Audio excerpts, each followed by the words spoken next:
Something we don't see too much of nowadays that was pretty common during the late 80s to early 2000s was blockbuster movies getting their own animated spin-off series. Ace Ventura, Pet Detective, The Mummy, Extreme Ghostbusters, hell, even the 1998 American Godzilla movie got its own animated series, which is also infinitely better than the movie that it was based on. Of course, this brings us to today's topic, Men in Black the animated series. Now, my memories of the Men in Black franchise as a whole are very heavily rooted in the first movie.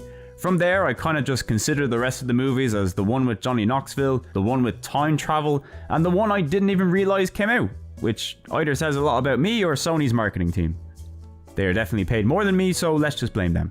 The animated series, on the other hand, was on quite a lot when I was a kid. I was more of a hardcore Pokemon Digimon fan around this time, so it's not something I ever watched too often. But general consensus from fans is that it is a well-made, light-hearted take on the Men in Black franchise, and is generally a cut above most animated movie tie-ins.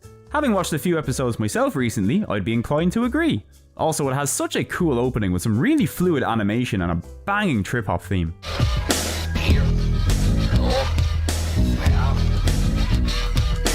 So, as you may already be aware, I decided to take a look at the Men in Black games released on the PS1 since they both looked a bit interesting, at least as far as licensed games go. And the game based on the movie? It's not good. So that brings us to the game based on the animated series, a PS1 console exclusive that released pretty late into the system's lifespan, and it caught my eye for one reason, and one reason only. It's a first-person shooter. And look, if there was ever any game that had the potential to surprise me, it's a PlayStation exclusive first-person shooter based on a kids series, based on the movie, based on a comic book. I'm sure this will go well.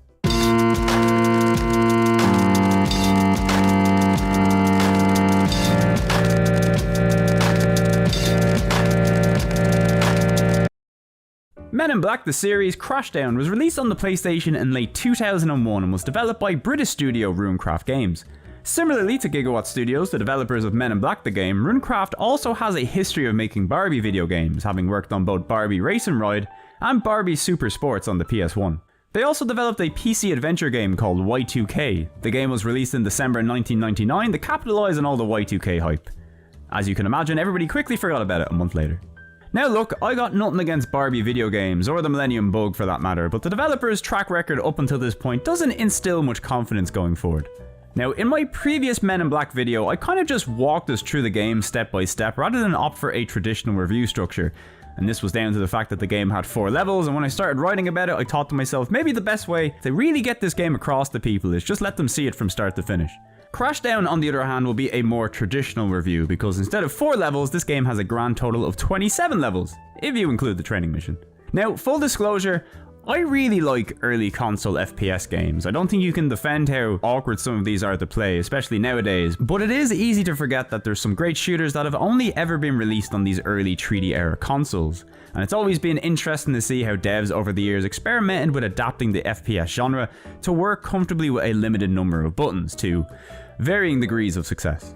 Of course, nowadays, the twin stick method has been rightly certified as the optimal default option for console players. But in spite of the PlayStation having access to dual analog controllers since 1997, the first game, as far as I know, that attempted this control scheme on consoles was the 2000 release Alien Resurrection for PS1, which is not only one of the most graphically impressive games on the system, but it is also quite revolutionary for being the first game to properly understand how twin sticks should be utilised for the genre on consoles. Of course, this control scheme was notoriously slated by certain reviewers, so, you know, that's what you get for trying new things. Well, thankfully, a lot can change in the space of 1 year, and in the time between Alien Resurrection and MIB Crashdown releasing, a few little known series like Time Splitters and Halo also came out, so let's just say the industry and reviewers quickly adapted to twin stick controls being the norm. And of course, since Men in Black Crashdown released during this period in gaming, it just so happens to have twin stick aiming controls. And that alone already makes this game one of the best controlling first-person shooters on the console. It could probably use a sensitivity slider to make the vertical aiming a little quicker, but other than that, this is honestly pretty great. It is worth noting though that this is not the default control method for this game. Just pop into the options menu, choose control method D, and you're good to go. This game gives you the choice of starting with a training mission when starting a new game, and this is a nice way to get yourself familiar with the gameplay. As we already know, you can control the game using the twin sticks, but if you only have a standard digital PlayStation controller available, the controls are still quite nice. You can use the D-pad to move forward and back as well as strafe left and right, and you use the 4 face buttons to look up and down as well as turn left and right. All additional actions such as shooting, crouching, swapping weapons, and interacting with objects, these are all mapped to the shoulder buttons, so whether you're playing with or without a dual analog controller, there's really very little to complain about here on the control front. The rest of the training mission is pretty standard fare. Shoot some targets, collect health pickups to regain your health, and test out some of the gadgets that you'll get to use during your missions, like the iconic neuralizer and some goggles that let you see invisible hazards. One aspect that I think is unique to this game is the way that ammo is handled. You don't pick up ammo for your weapons in game. Instead, each level has set recharge points for your different weapons. Simply walk up to the recharge point and your weapon's ammo will begin to fill up. These recharge points aren't unlimited though, and they will eventually run dry, but they are usually placed in smart locations, so you almost always come across new ones whenever you're in need of ammo. Anyway, with the training mission out of the way, it's time to get into the main game, and one thing that pleasantly surprised me about Crashdown is the sheer amount of CGI cutscenes this game has. They're all fully voiced by the series cast, and they do an excellent job at capturing the vibe and humour of the series. You'll usually see these before and after you move to a new location, and while you won't be playing this game for the story, the cutscenes do a great job breaking up the game and providing a few laughs in between levels. Well, if it ain't my favorite agents. What's going down, Frank? I don't know what you mean. Search the stand, Slick. Aye, aye, sir. No more games, Frank. The game itself is broken up into individual chapters that usually feature 2 to 3 levels within that one chapter. For example, the game's first opening levels consist of you investigating a haunted house within a fairground to search for some alien activity. The next level then sees you chasing the fleeing aliens into a rocket that was hiding in plain sight within the fairground. And the final part of this chapter has you chasing the aliens through a series of underground tunnels beneath the fairground so you can take out their leader in a boss battle. These opening levels already highlight one of the game's biggest strengths, which is its variety. While some levels simply just require you to make it from point A to B, certain levels also feature a number of additional objectives beyond just blasting whatever stands in your way and making it to the end of the level. You may need to blow up some alien hardware, rescue some fellow MIB agents, and of course neuralize any civilians who might have seen something that would leave them with a permanently damaged psyche otherwise. Each level starts with a briefing that details the individual objectives that you'll need to complete. You can of course check up on these mid-mission, and the game also gives you a handy map which highlights the mission objectives, so you'll rarely ever feel lost with how to proceed. The levels themselves are quite compact. There's always a few places to explore off the beaten path, but for the most part they have a nice linear flow to them. I found I rarely ever needed the map, but for the odd times that you do get to explore, the game usually makes it worth your while with various items and ammo points hidden away. Depending on what point you're at in the story, you'll either be playing as Agent J or Agent K. Now, as far as I can tell, there is no difference to the actual gameplay between the two characters, and the only noticeable change is the little character portrait in the bottom right of the screen. You both have the same health, weapon loadout, speed, etc., so it is really just a minor cosmetic change between the two characters. Speaking of weapons though, Crashdown certainly does a much better job than Men in Black at highlighting how fun the MIB arsenal can be. The game features a total of 9 usable weapons, and one of the best compliments I can give it is that all of Crashdown's weapons are quite powerful and useful throughout the entire game. Although maybe not the ball grenades, which have, let's just say, less than stellar hit detection. Unlike some other FPS games, you don't keep your weapons from level to level in Crashdown. At the start of each mission, you'll always spawn with a specific weapon loadout. More often than not, it will just include your pistol, but sometimes it might include additional weapons or even objective-specific items like the neuralizer. You can collect more weapons that are laying about during missions, but upon starting a new level, you're basically starting over fresh each time. I believe the reason they did this is due to how ammo works in this game. As mentioned earlier, you do regain ammo using weapon-specific recharge stations dotted around each map, and having a predefined list of available weapons per level likely made designing and balancing the map a little bit easier for the developers. Your workhorse throughout the game will be your MIB pistol. During the earlier levels, this can handle pretty much any enemy you'll come across, and even in later missions, it's still very good at taking out some of the smaller creatures that pop up from time to time. This particular weapon also has an auto-targeting feature that makes shooting while dodging enemy fire a breeze. As you try out more weapons, you'll find that the aiming requirements also change from weapon to weapon. Some are similar to the pistol and will auto-aim at enemies, while the more powerful weapons usually require you to be more precise with your shots, but the damage trade-off on these things does make it worth your while. My personal favourite weapons are the Series 4 Deatomizer, the Noisy Cricket, and Awful Truth, because each of these weapons absolutely tear aliens apart, and they all have a nice little bit of kick to them as well. The Deatomizer especially has some very nice sound effects. The game even has its own version of the BFG, which I only found once during the game, but it does release this giant red ball of death. Probably shouldn't have used it on just one alien, but it looked funny at least. My only real complaint with the game's weapon selection outside of the grenades that sometimes work is that the game really could have used some more close-ranged options. The game sorely lacks a good shotgun substitute, and it is genuinely very strange to play a first-person shooter that doesn't have at least something similar to fill that void. At least the game gives us a nice variety of aliens to shoot at. We've got big aliens, small aliens, aliens that attack from range, aliens that rush you up close, and even flying aliens with rocket launchers, which yes, are the most annoying enemies in the game. How did you guess? There's not a huge amount of variation to the gameplay when it comes to fighting these guys. It is just dodge attacks and shoot them back at the end of the day, but the visual variety on offer is appreciated. My personal favourite enemies are the Femex, who really like adding the letter F to various words. These guys have the ability to shrink and grow in size, and one of my favourite levels in the game actually has you being shrunk down so you fight your way into a Femex base, which is hidden in somebody's back garden. It's really cool.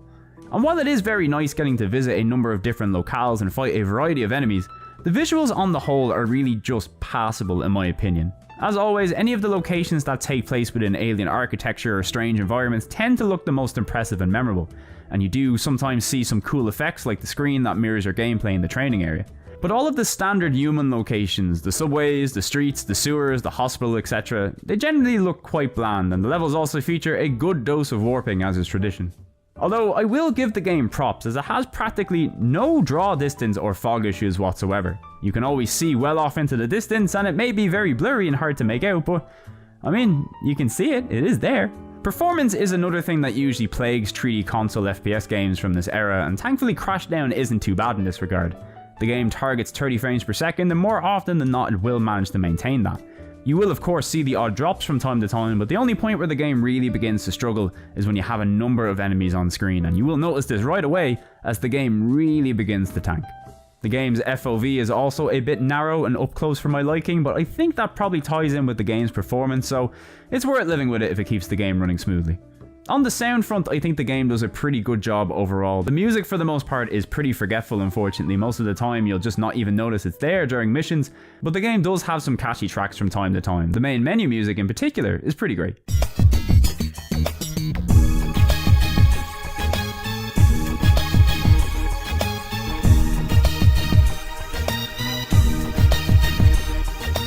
Another reason why you might not be paying too much attention to the game's music is the game's sound effects, which are quite loud, but also thankfully quite good.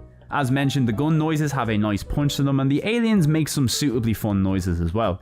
The voice acting is also quite good across the board. It maintains a high standard during all the cutscenes, and the added voice work to each of the mission briefings is a nice addition too. A few of my FMEC friends are dying to meet you. I think when you break it all down here, Men In Black the series Crashdown is actually a surprisingly competent FPS on the PlayStation.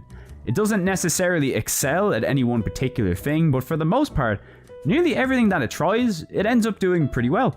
As a Men In Black game, it has you doing Men In Black things. You fight aliens, rescue people, neuralize civilians, and you even get to play through a series of levels in MIB headquarters. It kinda looks bad, but hey, it's Men In Black headquarters in FPS form. I'll take it.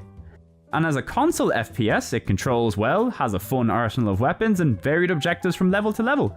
The levels only take about 5 to 10 minutes to beat each, but there is good visual variety to keep them fresh, and the levels also aren't that long, so they don't outstay their welcome.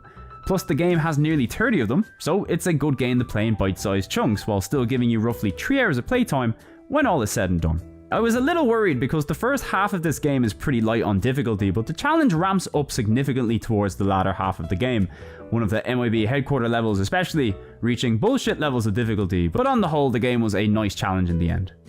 Of course, the game isn't without its flaws. Some of the mission objectives, in particular the 2 defense missions, are just not that fun to play. Thankfully these are very short, but I've personally never been a big fan of protecting vulnerable stationary targets from exploding enemies. Doesn't really matter the game, but it is certainly a bit worse when it's a PlayStation 1 FPS, that's for sure. The enemy AI is also rather simple. Now this is to be expected from a game from this era, but some of the enemies are really just happy to sit there and take damage from you, and this is especially true for the bosses, who offer up very little challenge or are very easily exploitable thanks to the cramped environments.